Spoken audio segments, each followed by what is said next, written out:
quality bowling on both sides. So both top orders were challenged quite a bit, but South Africa was sort of resilient in the next two test matches.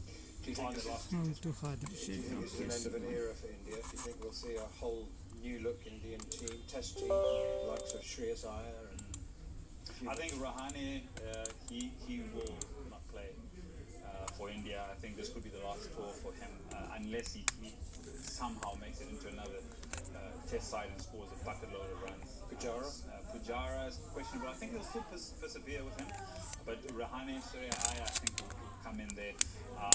Agarwal, Shubman Gill when he's fit, Rohit Sharma when he's fit, then where does KL Rahul fall in that? Does KL Rahul drop down to 3 and Pujara then let go, and then Rohit Sharma, then Bloods, Shubman Gill, and the next lot to come through. And then also, what I don't want, and it's been an excellent series, I just hope yesterday's scenes don't take away from what a fantastic series this has been in terms of test cricket. I hope those are not the headlines after this particular test match. I hope it's about what everyone else has done with bat and ball. Wait to done.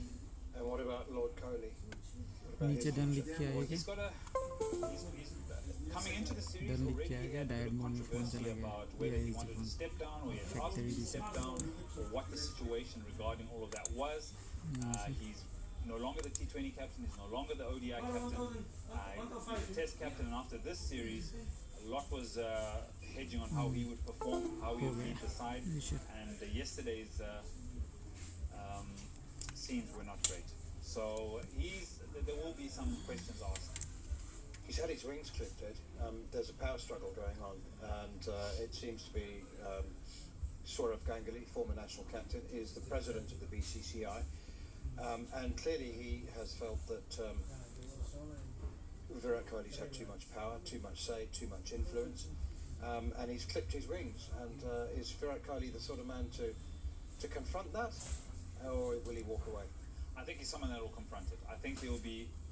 He's box office, let's not forget that. He is a big draw card for the Indian team wherever he plays. I think his ODI record, he'll probably go down as one of the greatest ODI players in the world. Test cricket still, I think the last 2 years have shown that no test match hundreds at home, away. He's got some runs, but the level that he set himself, that standard, that enormous standard that he set for himself when coming into international cricket, he hasn't quite got there in the last few years, and he's being hedged against that. I still think he's a fantastic player. I would watch Virat Kohli all the time, whether it's T20, maybe not so much T20, sometimes when he's playing for maybe a few franchises, but ODI cricket, I want to watch him. He's a master at the white ball. Test cricket, I only hope he gets a little bit better. If he's not the captain, I hope he then settles down in and gets his just reward in what has been. He transformed the team, man. Let's be honest. The way India have played over the last few years, and the way they've been in the face of great cricketing teams away from home, he's led that. He's come in and been in the face of all those opponents, and he's led them well.